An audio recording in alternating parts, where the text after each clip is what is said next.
वंदे पुरुषोत्तमम वंदे पुरुषोत्तमम। আলোচনা আলোচনা প্রসঙ্গে উপস্থিত सभी दादा माँ को आनंदी जय गुरु। आलोचना प्रसंगे षष्ठ खंड का निर्वाचित अंश पाठ करने के लिए मैं श्रद्धेय श्री सुरदा को अनुरोध करता हूँ। माइक जय गुरु। बंद कर दीजिए। जय गुरु। आलोचना प्रसंग षष्ठ खंड, डेट 23 December 1945, पेज 190-191। অতুলদা, তুমি तो আমাকে রাখবে, আমি কেমন করে তোমায় রাখবো? अतुलदा ठाकुर जी से कहने लगे कि आप ही तो मुझे रक्षा करेंगे, मैं किस तरह आपको रक्षा करूंगा? সিসি ঠাকুর, আলস হয়েও না, গা ঢিল দিও না, প্রবৃত্তির তাবেদারি করো না, তোমার সবকিছু দিয়ে তাকে সার্থক করে তোলো, তাকে রক্ষা করে চলো। সিসি ठाकुर जी कहने लगे कि आलसी मत बनो, ढीलापन मत दो, प्रवृत्ति के ताबेदारी मत करो, तुम्हारा सब कुछ देकर उन्हें सार्थक कर उठो और उनकी रक्षा करते हुए चलो। তাকে রাখাটাই তোমার অস্তিত্বকে অটুট করে ধরে রাখবে। उनका उनको ये संभालना या रक्षा करना ही तुम्हारे अस्तित्व को अटूट करके पकड़ रखेगा। बाइबले আছে, blessed is he who is not repelled by anything in me. আমার প্রতি অচ্যুত অনুরাগ যার, সেই ধন্য। बाइबल में कहा गया है कि blessed is he who is not repelled by anything in me, यानी कि मेरे प्रति अच्युत अनुराग जिनका है वे धन्य है। আবার আছে, আমাকে যে নির্বাচন করে সে আমার দ্বারা নির্বাচিত হয়। और ये भी कहा गया है कि मुझे जो निर्वाचन करते हैं वे मेरे द्वारा निर्वाचित होते हैं। তিনি তো দেওয়ার জন্যই উন্মুখ। আমরা কিছু না করলে আমাদের রিসেপটিভিটি, গ্রহণ ক্ষমতা গজায় না, তাই দিলেও পাই না। वे तो देने के लिए सदा ही उन्मुख है। हमारा कुछ न करने के वजह से हमारे रिसेप्टिविटी यानी कि ग्रहण क्षमता नहीं जागती है और इसलिए देने पर भी हमें नहीं मिलता है। করাটাই পাওয়ার ওপেনিং পথ সৃষ্টি হয়, करने ही पाने की ओपनिंग यानी कि पथ সৃষ্টি करती है। এখানে এত আলো জ্বলছে, আমি চোখ বুজে থাকি তাহলে কি আলো দেখতে পাবো?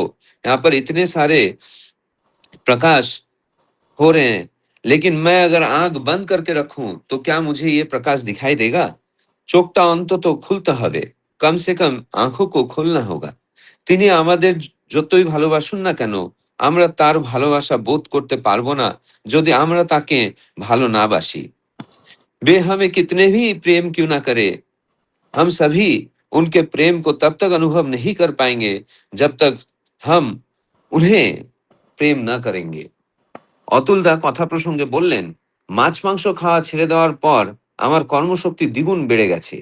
अतुलदा बातों बातों में कहने लगे कि मांस मच्छी खाना छोड़ देने के बाद से मेरी कर्म शक्ति दुगना बढ़ चुकी है। सीसी ठाकुर, এমন তোরই হয়। सीसी ठाकुर ये सुनकर कहने लगे, ऐसा ही होता है। মাছ মাংস আমরা সাধারণত লোভের বশেই খাই। मांस मच्छी साधारण तौर पे हम लोभ के वशीभूत होकर ही खाते हैं। ওতে খারাপ ছাড়া ভালো হয় কমই, उससे खराब होने के सिवाय अच्छा कम ही होता है। কাঁচা শাকসবজি খাওয়া লাগে, कच्चे শাক सब्जी ये सब खानी चाहिए। सब समय पेट কিছুটা খালি রেখে খেতে হয়। हर वक्त पेट कुछ खाली रखकर खाना चाहिए। যতটুকু খেতে হবে তার 2/3 ভাগ কাঁচা ফল ও তরকারি এবং 1/3 ভাগ রান্না জিনিস খাওয়া ভালো। जितना खाना है उसका 2/3 कच्चा फल और सब्जी और 1/3 रसोई किए हुए खाना खाना अच्छी बात है। শুনেছি একসময় আমাদের দেশে আমন্ত্রণ প্রথা ছিল।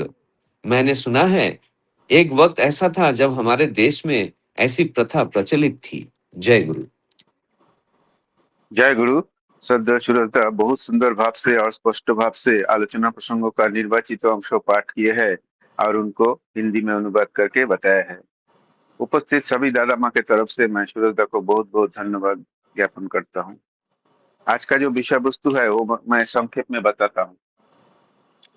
श्री ठाकुर जी बताते हैं कि मनुष्य को आलस्य और वासनाओं को अधीन नहीं होना चाहिए। अपने पूरे प्रयास और कर्मों के द्वारा ईश्वर यानी कि इष्ट को जीवन में सार्थक बनाना चाहिए।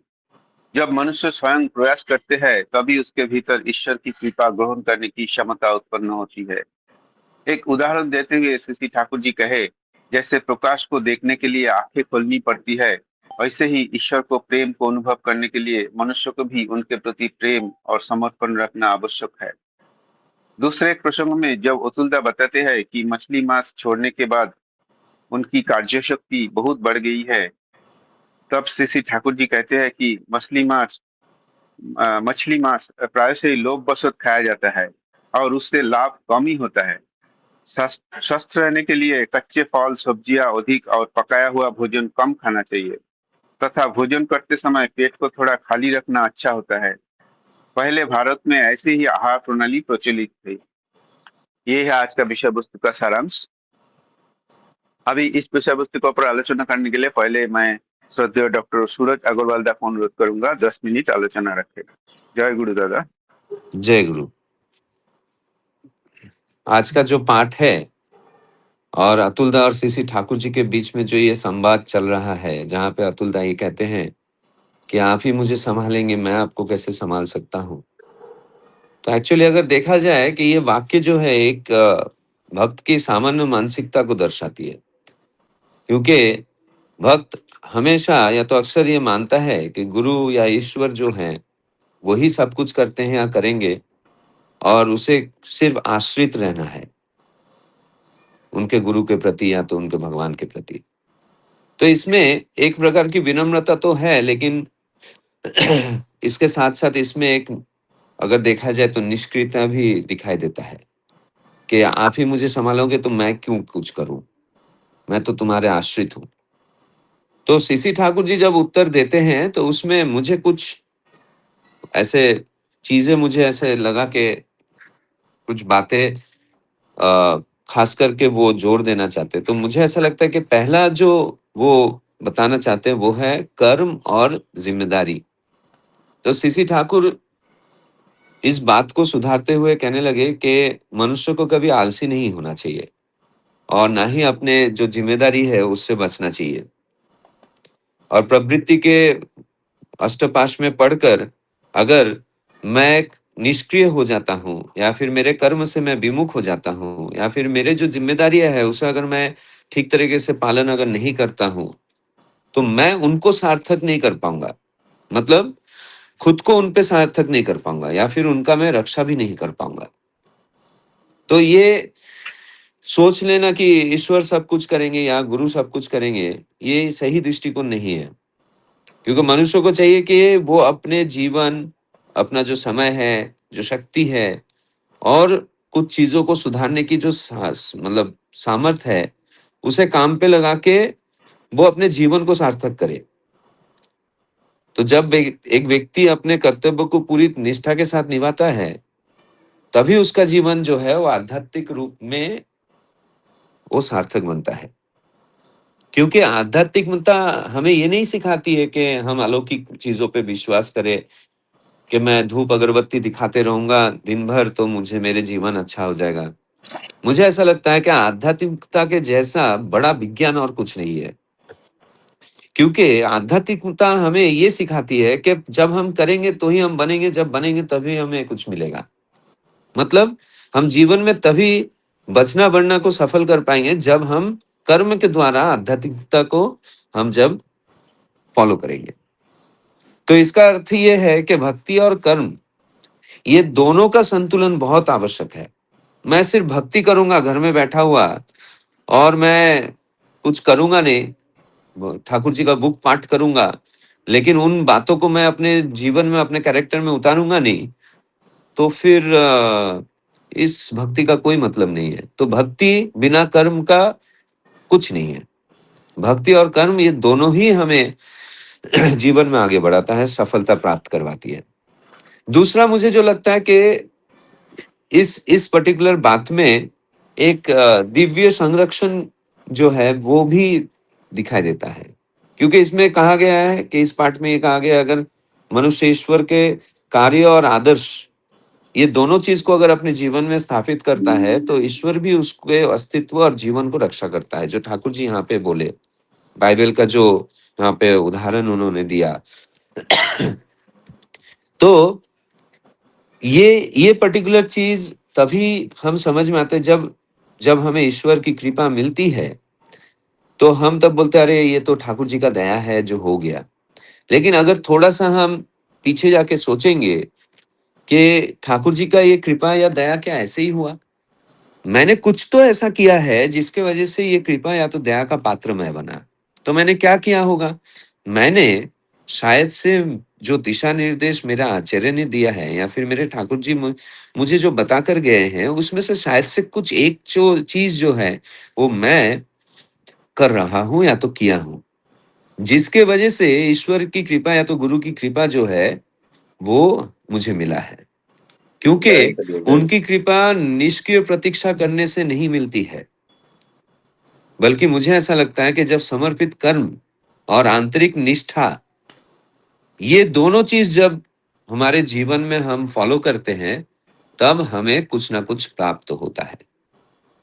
तो जब कोई एक गुरु भाई जब ठाकुर जी का आदर्श के अनुसार जीवन को जीता है, तब उसका जीवन अपने आप ही एक दिव्य संरक्षण के अंतर्गत आ जाता है। दिव्य संरक्षण का मतलब मैं यहाँ पे ये कहना चाह रहा हूँ, divine protection. Divine protection of what? हम जब बाहर जाते हैं या फिर कुछ भी करते हैं, तो हमें मन में एक एक बात तो सदा ही लगा रहता है कि मेरे साथ तो ठाकुर जी है, मेरे साथ तो आचार्य देव हैं, मुझे किस बात की चिंता? मैं एक छोटा-सा उदाहरण दूँगा, जब ज्योत्सना पीएचडी के इंटरव्यू के लिए जा रही थी वाइवा, ओपन डिफेंस वाइवा के लिए जब जा रही थी, जिस दिन फाइनल डे था उसका, तो उस दिन सुबह मैं आचार्य देव के वहाँ पे फ़ोन करके निवेदन करवाया कि आज उसका ओपन डिफेंस वाइवा है, आपका आशीर्वाद हम प्रार्थना कर रहे हैं। आचार्य देव ये बात सुनकर कहने लगे कि ज्ञानी व्यक्ति को चिंता किस बात की है? तो ये और क्या है? ये तो दिव्य संरक्षण ही है। क्या आचार्य के निर्देश अनुसार जब हम चलते हैं, तो हमें ये संरक्षण हमेशा मिलते रहता है। इसी के साथ-साथ जो यहाँ पे और एक बात ठाकुर जी जो अ बाइबल का जो बात बोले कि blessed is he who is not repelled by anything in me. ये बात बहुत ही गहरा बात है, क्योंकि कभी-कभी मनुष्य जो है ना, वो अपने जो लिमिटेड सोच समझ है, उसके वजह से ईश्वर या गुरु जो है, उनके कुछ कार्यों को समझ नहीं पाता है कि अरे! मुझे ये निर्देश क्यों दिया? ये तो मेरे प्रॉब्लम से रिलेवेंट ही नहीं है। और इसकी वजह से क्या होता है, कभी-कभी हम उनसे दूर हो जाते हैं। मान लो कि एक एग्ज़ाम्पल देता हूँ कि मैं दुःख में के मारे मैं गया देवघर और आचार्य देव के पास जाके मैं मेरा दुःख निवेदन कर रहा हूँ। आचार्य देव मुझे भलता ही कुछ करने बोल रहे हैं। इस अवस्था में हम तो प्रवृत्तियों से लिप्त हैं। तो इस अवस्था में मुझे ऐसा लगेगा, अरे! मैं तो ये प्रॉब्लम लेके बात कर रहा हूँ। आचार्य देव तो कुछ और ही करने बोल रहे हैं मुझे। तो उस वक़्त अगर मेरे मन में उनके प्रति निष्ठा और उनके प्रति जो सक्रिय अनुराग अगर नहीं रहेगा, तो मैं उनसे दूर हो जाऊँगा। इसलिए अगर मैं एक सच्चा साधक हूँ, अगर मैं एक सच्चा फॉलोअर हूँ, तो वो विश्वास और प्रेम को बनाए रखते हुए जो आचार्य देव कहते हैं, वही वो करेगा। क्योंकि उसको पता है या फिर उसके मन में ये विश्वास है कि आचार्य देव जो भी बोल रहे हैं, उसके पीछे एक दिव्य उद्देश्य छुपा हुआ है, जो हम मनुष्य के सीमित बुद्धि से बहुत ऊपर है, बहुत ज़्यादा ऊपर है। तब हमें नहीं समझता है, लेकिन जब उसका रिजल्ट हमारे सामने दिखता है, तब तब हम भौंचक्का रह जाते हैं कि बाप रे बाप! किस तरह से ये मेरे जीवन को परिवर्तन किया। और एक चीज़ मुझे ऐसा लगता है कि ग्रहण क्षमता हमारी होनी चाहिए, रिसेप्टिविटी जो ठाकुर जी बोले। क्योंकि जब तक रिसेप्टिविटी नहीं आएगी, तब तक उनकी दिव्य कृपा को ग्रहण करने के लायक हम नहीं बनेंगे। क्योंकि ये जो लायक बनना, ये शारीरिक नहीं है, मानसिक है।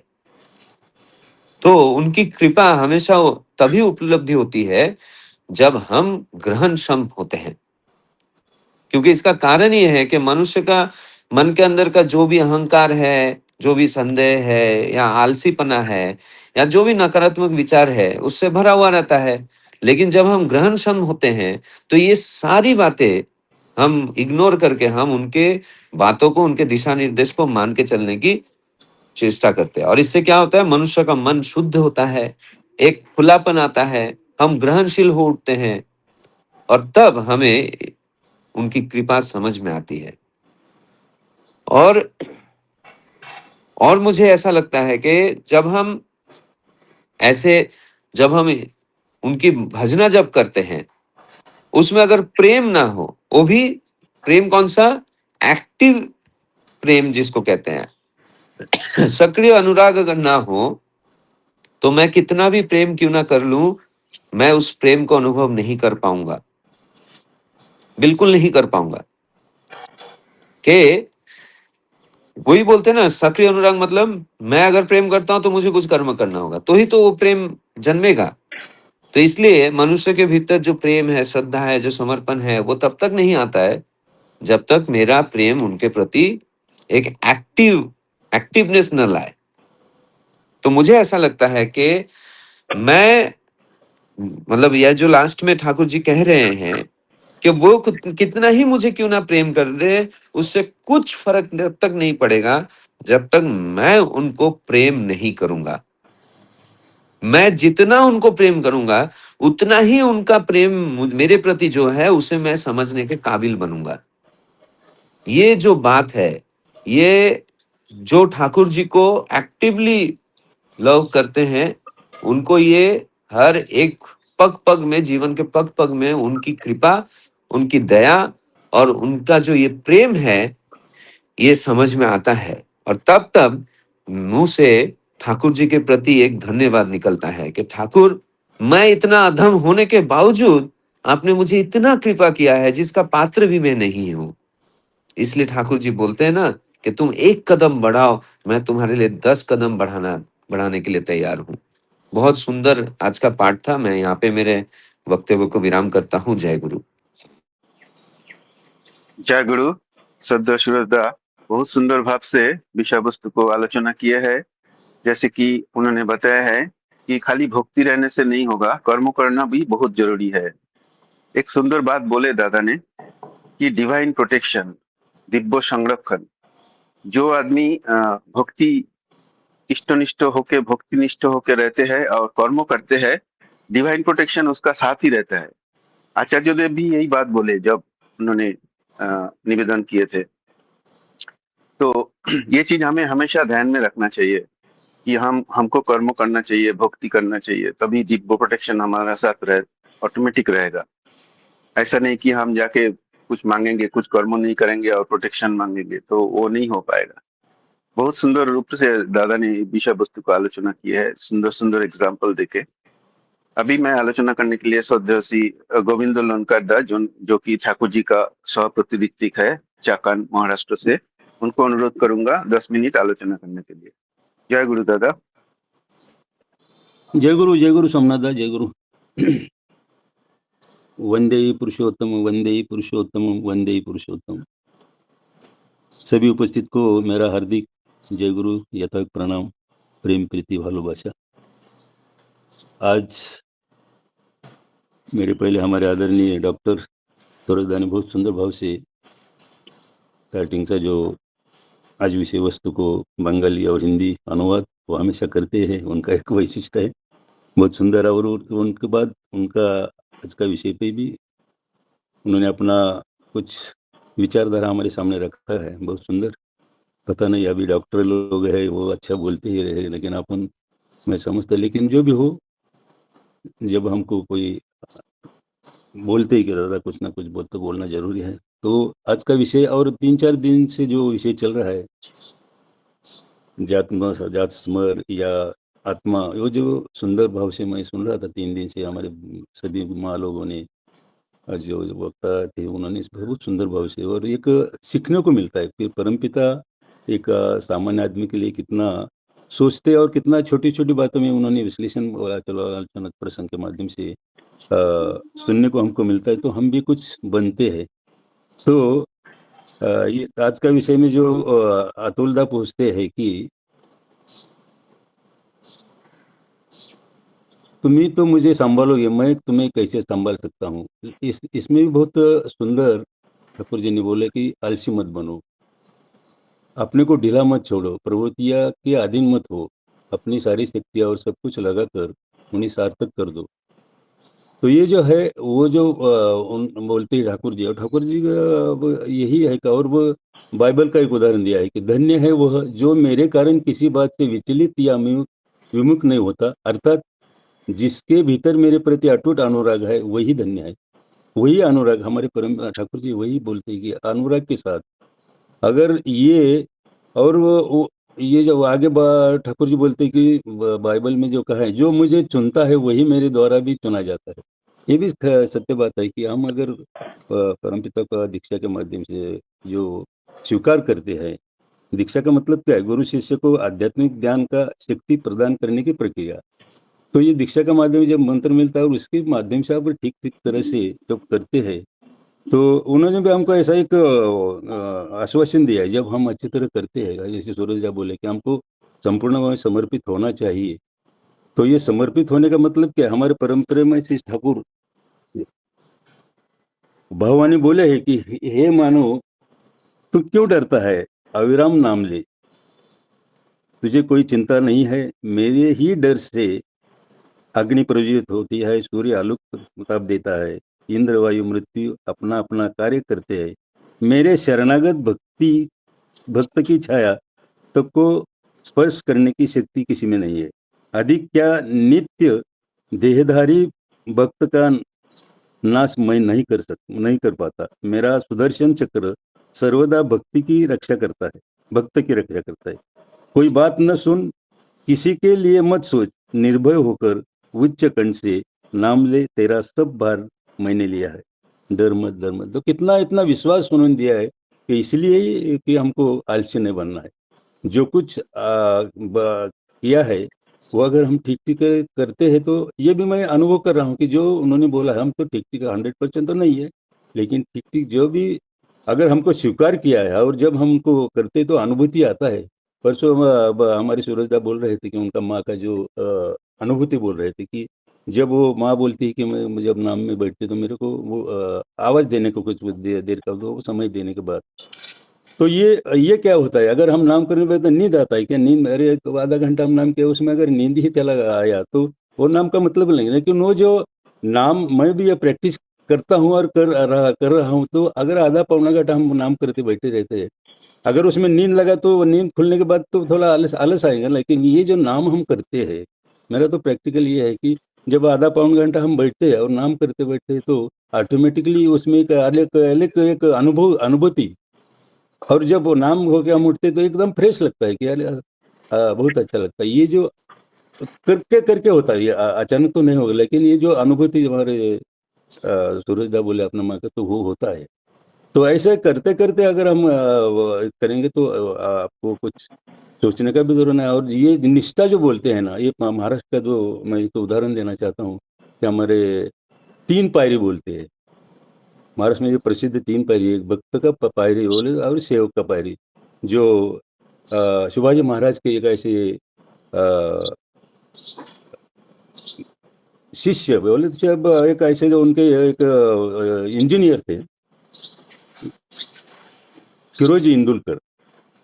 बहुत एक निष्ठा प्राण उनका था, अपना शिवाजी के प्रति एक भगवान की तरह से मानते हैं। और वो उनके एक इंजीनियर के एक बार उनको दुर्ग बनाने के लिए मालवण का एक कोकण का एक दुर्ग बनाने के वो समुद्र में बनाने का था। लेकिन बहुत वो बहुत ज्ञानी गुणी और उनका बहुत कुछ ये तंत्रज्ञान के इसके अंदर बहुत उसका अभ्यास था। और वो जो काम चालू होने के बाद हमारे शिवाजी महाराज कुछ कारणवश बाहर चले गए।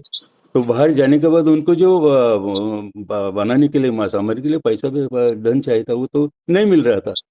लेकिन हमारे हीरोजी इंदुलकर भी बहुत बोले तो बस श्रीमंत व्यक्ति थे। घर में बड़ा घर राजवाड़ा वगैरह सब जमीन सब उन्होंने बेच दिया और वो समुद्र में मंदिर का अपना दुर्ग बना दिया।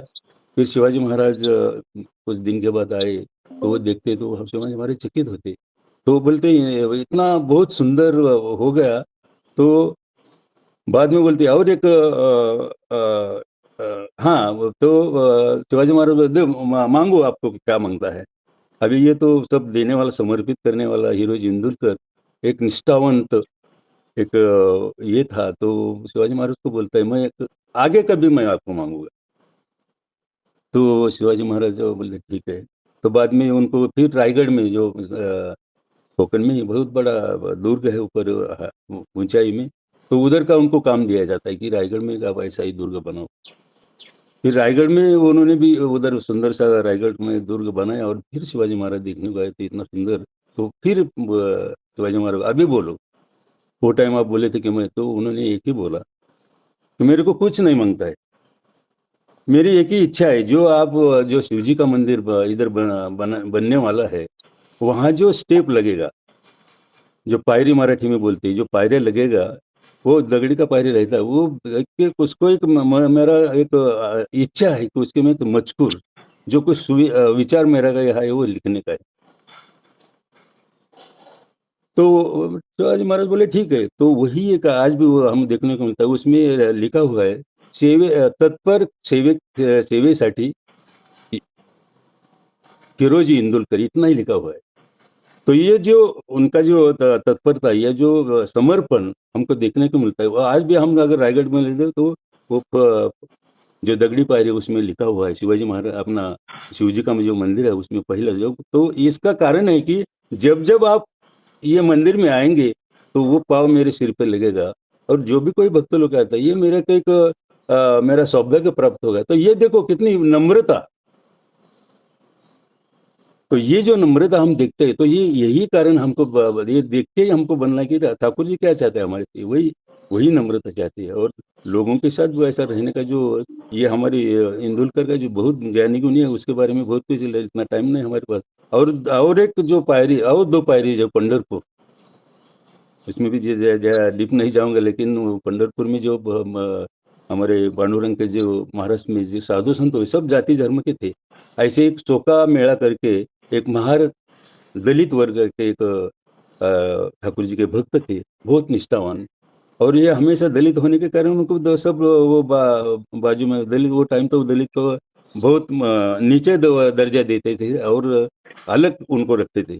मैं भी जब बचपन देखा है, वो दलित वर्ग जब घर में आते थे वो पानी पीने का अपना बर्तन नहीं देते, उसको हाथ में ऊपर से पानी डालना, मैं भी पानी डाला है। तो ये दलित लोगों का वो टाइम का ये था, लेकिन ये जो चौका मेला जो पांडुरंग के भक्त थे बहुत निष्ठावान, वो कभी भी अब इतना अपमान हो गया था नहीं, मैं तो विठल का भक्त हुआ, और भक्ति में कोई ऐसा जात धर्म नहीं, वो हमेशा उनका सोचते थे। और उनका एक ये था, उन्होंने जो कुछ रचना लिखा ये दलित समाज के लिए बहुत उन्होंने लिखा, और ये पांडुरंग का भी उनके ऊपर बहुत विश्वास था। तो कुछ दिन होने के बाद जो जहाँ वो गांव में रहते थे वो तो ऐसा काम करते थे, तो एक टाइम वो गांव पे एक वेसी रहता, उसके लिए वॉल कंपाउंड बांध चल रहा था, तो बाय मिस्टेक या कुछ उनका तकदीर रहेगा, वो तो वो वॉर कंपाउंड गिरता है और उसमें उनका देहांत होता है।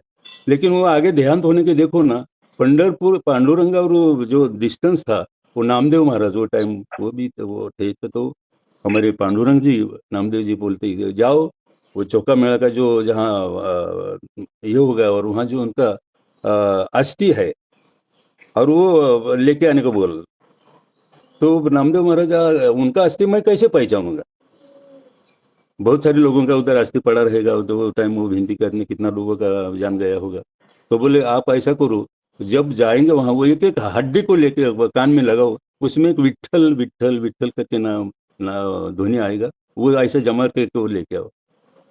नामदेव महाराज जाते और वहाँ जो जितना हड्डी था उनका उसमें हाथ कान में लगाते, वहां से विट्ठल विट्ठल, तो वो लेके आते, और वहाँ का वो उनका पांडुरंग के बोलते कि उसको यहाँ दफन करो। और जो वहाँ का पांडुरंग का जो अभी भी उधर जब आप पंढरपुर में जाएंगे, पांडुरंग का जो मंदिर है पहली पायरी कि चोखा मेला का उधर समाधि दिया वही भी, और बाद में उसके बाद जो है तीसरी पायरी नामदेव महाराज, नामदेव महाराज यह प्रार्थना किया पांडुरंग के पास कि मेरे को किधर जाना है, मेरे को क्या बोलते हैं मोक्ष नहीं चाहिए, लेकिन आपके चरण में रहने के लिए मेरी प्रार्थना है। वहाँ ही उन्होंने समाधि लिया, वो तो दूसरी पायरी पंढरपुर में है। पहले हम जब पांडुरंग दर्शन करने के लिए मंदिर में पहले चौका मेला को प्रणाम करना पड़ता है, फिर नामदेव महाराज।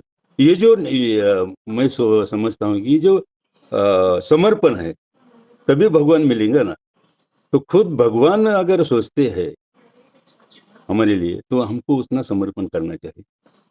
सोमनाथ दा, मेरे शायद टाइम हो गया और हो रहा है क्या? हाँ दादा बोलिए ना, और 1-2 मिनट बोलिए। अच्छा, तो और एक घटना एक सुंदर ऐसी घटना है। अगर हम सदगुरु को, परमपिता को या ठाकुर जी को मैं अगर ठीक तरह से समर्पित करता हूँ तो वो क्या करेंगे उसका, एक हमारे समर्थ रामदास स्वामी का, जो शिवाजी महाराज के गुरु थे, तो उनका एक शिष्य थे, वो एक अच्छा शिक्षक थे, वो बहुत इष्टप्राण। वो शिष्य को लेकर काशी में जाते हैं रामदास स्वामी, और रामदास स्वामी बाहर गए तो खुद हाथ से पकाते, स्वयंपाकी, खुद स्वयंपाकी थे वो, बोले तो खुद भिक्षा मांगने का और खुद बना के खाते थे। तो काशी में जाने के बाद वो शिष्य को बोलते हैं कि जाओ भिक्षा लेके आओ, हमको खाना बनाएंगे और हम खाएंगे। तो आप कहाँ जाएंगे?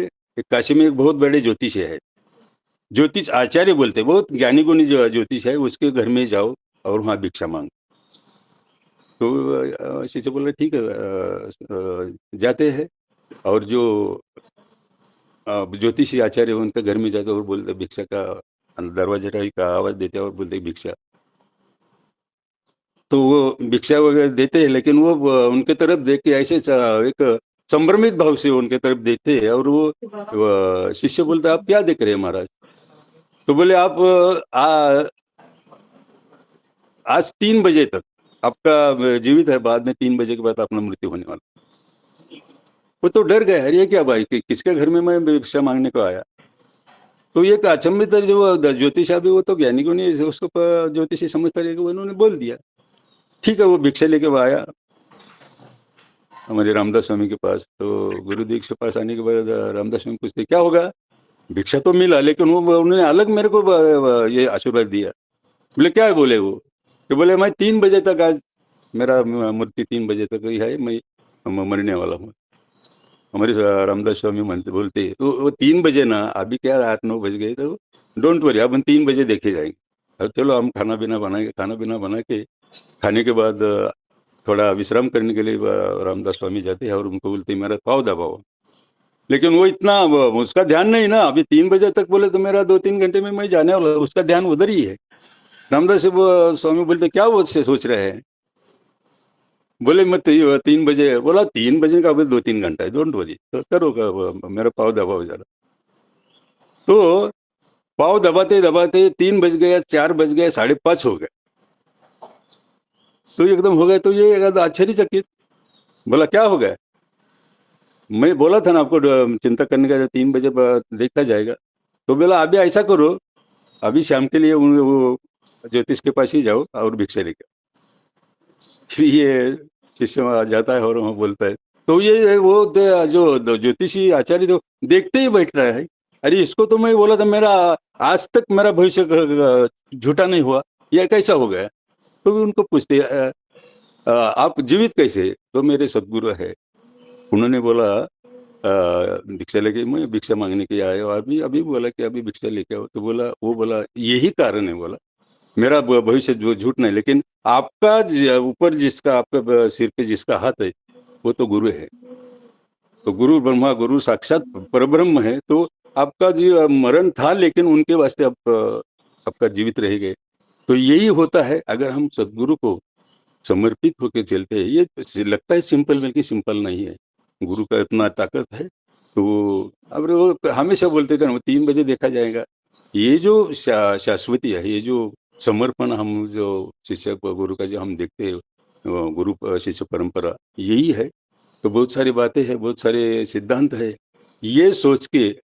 और दूसरी बात जो टाइम नहीं, लेकिन तो 2 मिनट लगेगा, 1-2 मिनट, तो जो खाने का बात बोल रहे हैं हमारे परमपिता आगे, कि कितना खाना है, कैसा खाना है, कितना सुंदर बात है। देखो ये जो अगर प्रैक्टिस हम करेंगे तो आपको डॉक्टर के पास आपका तबीयत खराब नहीं, मंदिर मंदिर ही रहेगा हमारा। तो खाने का बात की रोज टाइम पे टाइम होना चाहिए, और कितना खाना है, 3-4 ही, 1/4 तो खाली रखना है। लेकिन हमारा होता नहीं ना, हम खाना इतना खाते हैं। लेकिन मेरा बहुत सालों से, आज 40-45 साल हो गया, खाने के बारे में, और कितना खाना है, कैसा खाना है। रात को तो मैं नहीं के बराबर खाता हूँ। तो इसलिए हमारा जो परमपिता बोला कि अपना जो अंदर परमपिता का जो कुछ अंश बैठा है, उसके लिए हमको अच्छा ये शरीर को भी मंदिर समझ के रखना। तो इसलिए खान-पान के बारे में ठाकुर बोल के गए, उसको भी हमको मेंटेन करना है। तो यही बहुत सारी बातें हैं, बहुत सारी अनुभूति है। टाइम हो गया है, तो इतना ही। जो कुछ होगा पता नहीं क्या बोला, लेकिन जो मन में आया आपके सामने रखा। तो सबको यही कहूँगा, परमपिता है, सोचने का ज़रूरत नहीं। जो उन्होंने कुछ आदेश होता है, जो अच्छी तरह करने का कोशिश करो, सबके साथ प्रेम करो, यही बात है। जय गुरु, वंदे पुरुषोत्तम, वंदे पुरुषोत्तम। जय गुरु दादा। ये लोनकार दा का यही खासियत है, उन्होंने अनुभव से बताते हैं, बहुत सुंदर अब लगता है। मैं रामदास स्वामी का जो स्टोरी बताया उन्होंने, इतना अच्छा लगा, एकदम मोहित हो गया हम। दादा ने पांडुरंग का भी कहानी बताया, फिर एक नम्रता का भी उदाहरण दिया है। बहुत सुंदर भाव से दादा ने विषय वस्तु का आलोचना किया है। बहुत अच्छा लग रहा था सुनने के लिए, लगता था कि सुनते ही जाओ, लेकिन समय का पाबंदी है। अभी मैं जो सेकंड पैराग्राफ में बोले गए हैं ना ठाकुर जी खाने पीने का बारे में, उसका बारे में मैं मेरा एक अनुभव बताता हूँ। ठाकुर जी उतना साल पहले, 100 साल पहले जो बता के गए थे, वही चीज आज एक डॉक्टर है, डॉक्टर विश्वरूप रॉय चौधरी करके, उन्होंने वही चीज, सेम चीज बता रहे हैं। और मैंने उसको अपना जीवन में आजमाया भी है। ये 2019 साल का बात है, और मेरा डायबिटीज था। तो मैं मेडिसिन ले रहा था। तो सडनली मेरे को एक फ्रेंड बोला कि तुम मेडिसिन क्यों ले रहे हो, तुम डॉक्टर विश्वरूप रायचौधरी का ये देखो, वीडियो देखो। तो मैंने वीडियो देखा। देखने का बाद डॉक्टर विश्वरूप रायचौधरी ये ठाकुर जी जो बोल रहे हैं वही सेम चीज बताया है। मतलब पका हुआ खाना नहीं खाना है, कम खाना है। कुक्ड फूड बहुत कम खाना है, कच्चा सब साग सब्जी और फ्रूट्स वेजिटेबल ये सब खाना है। और पेट खाली रखना है। और जो ये चीज है नॉन वेज है वो बिल्कुल बंद कर देना चाहिए। तो सेम थिंग ना मैंने प्रैक्टिस किया। 7 डेज मैंने ऐसा किया। 7 डेज मैंने मॉर्निंग 12 o'clock तक फ्रूट्स खाया, और दोपहर में मैंने सलाद खाया, और शाम का टाइम पे थोड़ा नट्स एंड कोकोनट वाटर ये सब खाया, और रात में फिर से सलाद खाया। ऐसा करके मैं 7 डेज था। और मैं साथ साथ मैं मॉनिटर करते रहता था मेरा बीपी एंड शुगर। और मैं देखा BP and sugar next day onwards control में आ गया, और मेरे को मेडिसिन छोड़ देना पड़ा। मैं मेडिसिन नहीं लेता था 7 डेज तक, और मेरा BP and sugar under control, well under control. तो ऐसा करके 7 डेज करने के बाद मैंने फिर से मैंने नॉर्मल रूटीन में आ गया। नॉट नॉर्मल एक्चुअली, और सेमी नॉर्मल बोल सकते हैं, क्योंकि उस टाइम पे मैं वैसे मतलब थोड़ा ये इंट्रोड्यूस किया, कुक फूड इंट्रोड्यूस किया। बट 7 डेज तक मैंने ऐसे ही किया। तो उसमें क्या हुआ, मेरा डायबिटीज रिवर्स हो गया। तो ये डॉक्टर विश्व राय चौधरी जो वो नेचुरोपैथी है, उन्होंने उन्होंने भी ऐसे ही बोलता है कोई मेडिसिन मत खाओ, मेडिसिन खाने से ही तुम्हारा सब प्रॉब्लम होता है। जितना मेडिसिन खाओगे उतना प्रॉब्लम बढ़ेगा। खाली खाने पीने से और टाइम से खाना खाने का जो उन्होंने बताया है, शाम को 6 बजे के बाद कुछ मत खाओ। जितना खाना है आप दिन दिन में खाओ, रात में कुछ मत खाओ, रात में खाली पानी पी सकता है। ऐसा करके देखो आपका सभी बीमारी खत्म हो जाएगा। तो तो उनका बात सुन के तो मेरा बहुत विश्वास हुआ। मतलब उनका बात सुन के मेरा डायबिटीज रिवर्स हुआ, और अभी भी मतलब अंडर कंट्रोल है, वेल अंडर कंट्रोल है। तो